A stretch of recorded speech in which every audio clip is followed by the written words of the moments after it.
ಈ ಒಂದು ಸುಸಂದರ್ಭದಲ್ಲಿ ನಾವು ಯಾಕೆ ಈ ಒಂದು ಮೆರವಣಿಗೆಯನ್ನು ಮಾಡ್ತೇವೆ ಅಂತಂದ್ರೆ, ಲೋಕ ರಕ್ಷಕನಾಗಿ ಯೇಸು ಕ್ರಿಸ್ತರು ಮಾನವರಿಗಾಗಿ ಹುಟ್ಟಿದ ಈ ಒಂದು ಸುಸಂದರ್ಭದಲ್ಲಿ ಡಿಸೆಂಬರ್ 1ನೇ ತಾರೀಕಿನಿಂದ ಕ್ರಿಸ್ತ ಆಗಮನವನ್ನ ನಾವು ಬರಮಾಡಿಕೊಳ್ಳುವುದರ ಪ್ರಯುಕ್ತ ಈ ಒಂದು ಮೆರವಣಿಗೆ ಹಮ್ಮಿಕೊಳ್ಳಲಾಗಿದೆ.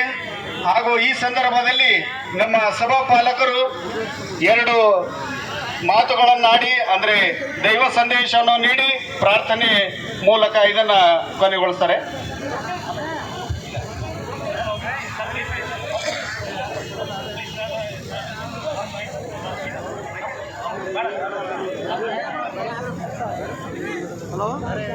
ಈ ಒಂದು ಸಂದರ್ಭದಲ್ಲಿ ನಮ್ಮ ಸಭೆಯ ಸಭಾಪಾಲಕರಾದಂಥ ರೆವರೆಂಡ್ ಫ್ರಾನ್ಸಿಸ್ ಜೈವಂತ್ ಸರ್ ಅವರಿಗೆ ಅಡ್ವೆಂಟ್ ಕ್ರಿಸ್ಮಸ್ ಚೇರ್ಮನ್ ಆದಂಥ ಅಮರ್ ಭಾಗ್ಯ ಅವರು ಮಾಲಾರ್ಪಣೆ ಮಾಡಲಿದ್ದಾರೆ.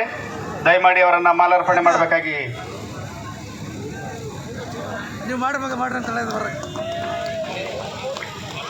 ಅದೇ ರೀತಿ ಈ ಒಂದು ಸಂದರ್ಭದಲ್ಲಿ market police station PSI sir ಅವರು ಆಗಮಿಸಿದ್ದಾರೆ. ಅವರಿಗೆ ಸಂಜಯ್ ರಾಜ್ ಚಂದನ್ ಅವರು ಮಾಲಾರ್ಪಣೆ ಮಾಡಬೇಕಾಗಿ ವಿನಂತಿಸಿಕೊಳ್ಳುತ್ತೇನೆ.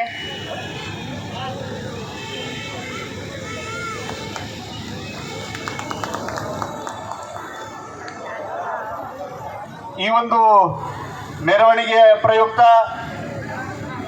ಸೆಂಟ್ ಪಾಲ್ ಮೆಥೋಡಿಸ್ಟ್ ಚರ್ಚ್ ಶಾಗಂಜ್ ವತಿಯಿಂದ ಅಡ್ವೆಂಟ್ ಕ್ರಿಸ್ಮಸ್ ಪ್ರಯುಕ್ತ ಕೇಕ್ ಕಟ್ಟಿಂಗ್ ಅರೇಂಜ್ ಮಾಡಿದ್ದಾರೆ. ಅವರಿಗೂ ಸಹ ಧನ್ಯವಾದಗಳನ್ನು ಸಲ್ಲಿಸ್ತೇನೆ. ಈಗ ಮುಂದಿನ ಸಮಯ ಸಭಾಪಾಲಕರಿಗೆ.